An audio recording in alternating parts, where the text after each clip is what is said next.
sure that all ends are secured and tied.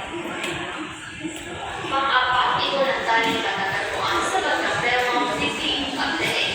Siguraduhin mo lamang nakatali ng mabuti.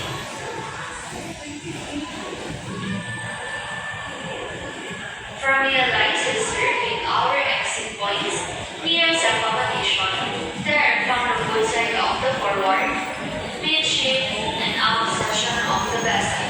Ano may lahat ng labas sa imodasyon? Nakikita ko ito sa magkabilang bahagi sa pagkakanangan, gitna at dulo ng ating barko. All passageways and exit must be clear from any obstruction. Huwag mo natin lagyan na makikisagabal ng ating daanan at labasan.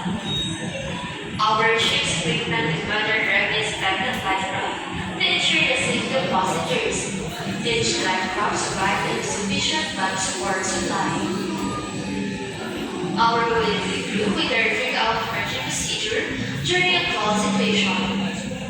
Ang ating platform mga lifecraft upang matiyak ang kaligtasan ng bawat isa sa oras ng pangangailangan. Ang bawat lifecraft ay sapat ng kapitan para sa anumang emergency. Ang aming mga crew ay meron pagsasanay at sapat na kaalaman upang tumulong sa inyo sa lahat ng pagkakataon. Ladies and gentlemen, you have seen the proper way of using the life vest. If you have more questions, please do not hesitate to approach any of our crew who will be more than happy to assist you. Salamat ang aming panahon, hindi ko na muna natapos sa paggamit ng life vest. Kung may karagdag na katanungan, huwag mo makikita tulong sa aking crew. They can have a pleasant day with us. Maraming salamat po at pagkatampay.